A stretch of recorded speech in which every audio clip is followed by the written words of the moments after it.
Welcome to another deep dive. This time we're going to Torres, Brazil, for a story about a Christmas cake. But not just any Christmas cake, a deadly Christmas cake. It sounds almost too crazy to be true, right? Right, like something out of an Agatha Christie novel. Only this is a real-life mystery, and to unravel it, we're going to need to sift through all sorts of things, really. News reports, toxicology findings, even some expert commentary on forensic procedures. So if you're ready for a deep dive that involves family feuds, suspicious internet searches, and a whole lot of arsenic, well then buckle up. What I find particularly intriguing about this case is how it takes something so familiar, something we associate with warmth and celebration, like a homemade cake, and turns it into something truly frightening. It's a classic case of things are not what they seem, Yeah. which is, of course, what makes it so fascinating to investigate. But before we get into the nitty-gritty of the case, let's start with the cake itself. This wasn't just any ordinary cake. This was a bolo de Natal, a traditional Brazilian fruitcake. Ugh, the bolo de Natal. It's much more than just a dessert in Brazil. It's steeped in tradition or cultural significance, often made weeks in advance. With families coming together to prepare the ingredients, the dried fruits, the nuts, the spices, it's a labor of love. Yeah. And the aroma of it baking fills homes with this incredible sense of anticipation in the days leading up to Christmas. So you can imagine the shock and grief when this cherished tradition became intertwined with tragedy. But let's rewind for a moment. To December 23rd, a family gathering is taking place. Three sisters, Zeli, Maida, and Nua, along with Maida's husband Jefferson, and Nua's daughter Tatiana and her 10-year-old son Matthaus. They're all enjoying slices of this homemade bolo de Natal. And here's where things take a turn. Several family members reportedly noticed a spicy, almost unpleasant taste in the cake, a detail that seemed insignificant at the time, but it becomes a crucial clue as the story unfolds. It's like that classic element in a mystery novel, the seemingly insignificant detail. That ends up being the key to the entire puzzle. But before we get to that, let's talk about what happened after the family ate the cake. Shortly after enjoying their slices, Maida, Nua, and Tatiana began experiencing severe illness. They were rushed to the hospital, with their conditions deteriorating rapidly. Tragically, Tatiana and Maida died that same day, with doctors initially suspecting heart attacks. Nua, unfortunately, passed away on Christmas Eve. Jefferson and young Matthaus also fell ill, but thankfully they recovered. Wow, that's awful. So, given the sudden onset of illness and the initial assumption of heart attacks, did doctors suspect poisoning at first? Initially, there was a lot of confusion and shock, of course. A close family friend even told reporters that this particular Christmas cake was a family tradition, made every year without any incidents. Nobody suspected foul play.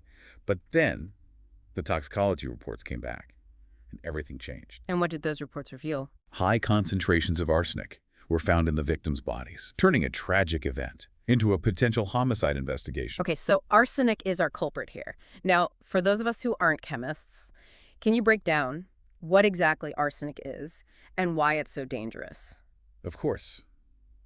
Arsenic is a naturally occurring element found in the Earth's crust. What makes it so dangerous is that it's tasteless and odorless, which is why it's been a popular poison throughout history. You can find it in contaminated water, pesticides, and even small amounts can be lethal. So how did it end up in the Christmas cake? Are we talking accidental contamination or something more sinister? That's where that spicy taste that some family members mentioned becomes so important. It suggests that the arsenic was in a pesticide form rather than from contaminated water, which wouldn't have that distinct flavor. Interesting. And we're not talking trace amounts here. The arsenic levels in the victims' bodies were 80 to 350 times the safe limit, and the flour used to bake the cake contained a staggering 2,700 times the acceptable limit. Wow, that's an incredible amount. So accidental contamination seems pretty unlikely at this point. Highly improbable, yes. So if it wasn't an accident, then who could have done this? Well, that's where Deise comes in, Zillie's daughter-in-law.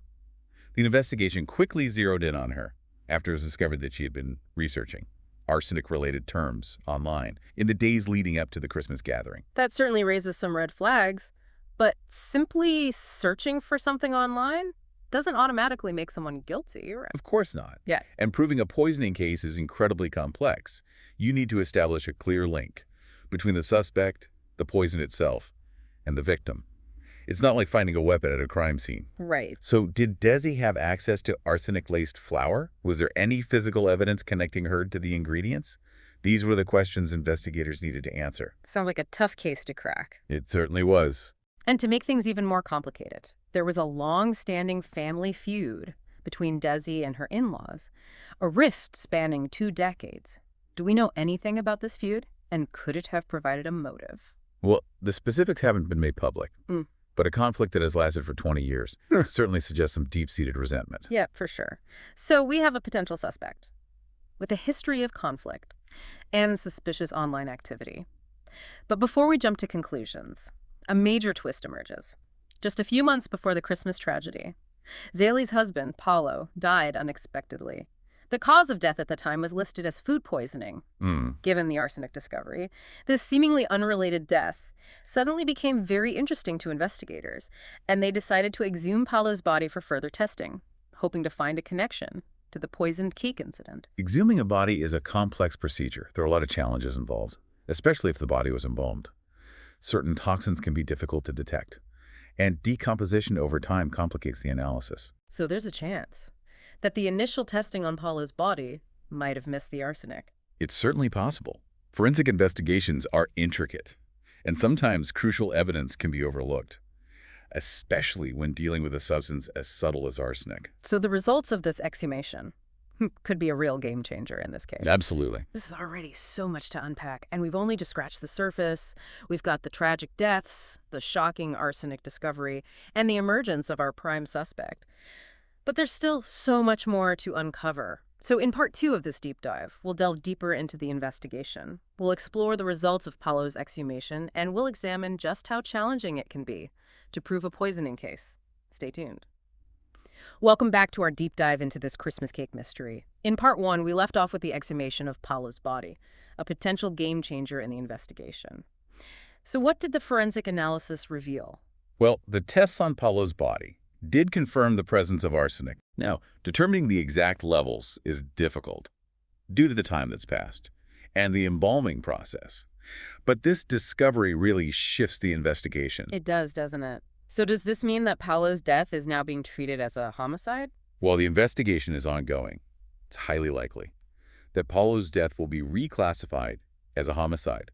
This new evidence, it points to a potential pattern of poisoning, which raises questions about Daise's involvement, not only in the Christmas cake tragedy, but in Paulo's death as well.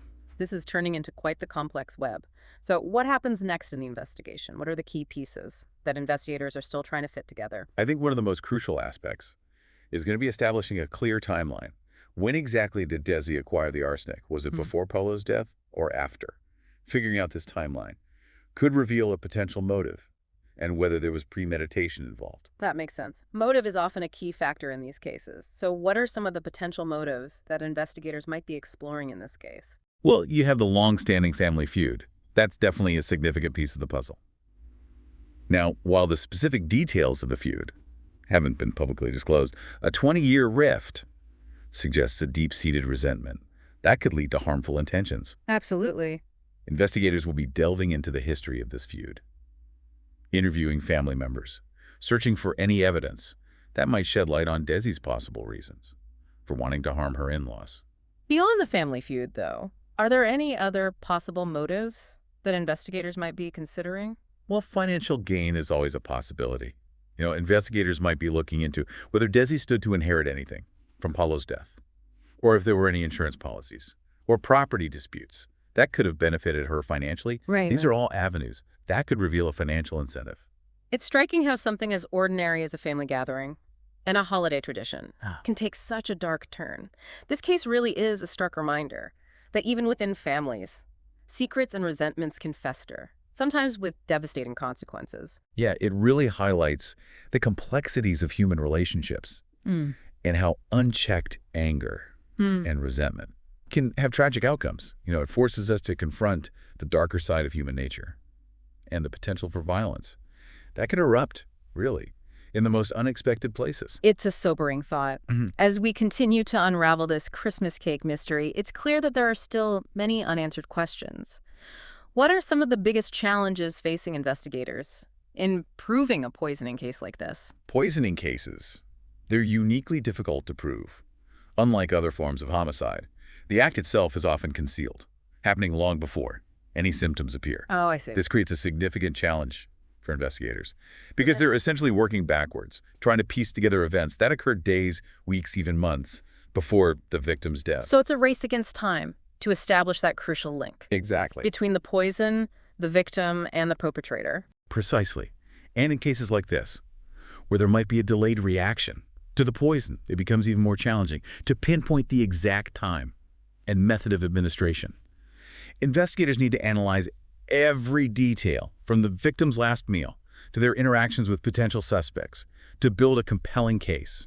And in this particular case, with Paula's death occurring months before the Christmas gathering, proving a connection between the two events must be incredibly difficult. Absolutely. Investigators will need to rely heavily on forensic evidence, witness testimonies, and a thorough examination of both Paolo and the Christmas cake victims' medical histories to establish a potential pattern and demonstrate a clear link between the two incidents. It sounds like a truly monumental task, It is. requiring meticulous attention to detail and a deep understanding of both forensic science and human behavior. It certainly does. And even with compelling evidence, proving intent and premeditation in a poisoning case can be a legal hurdle.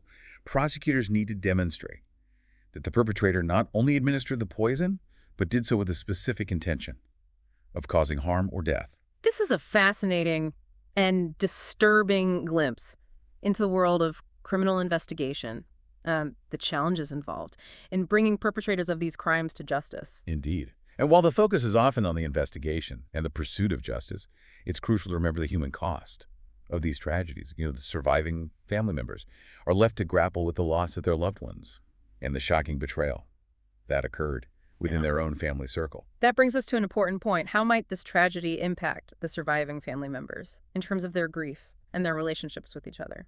Well, the psychological impact of an event like this is immeasurable.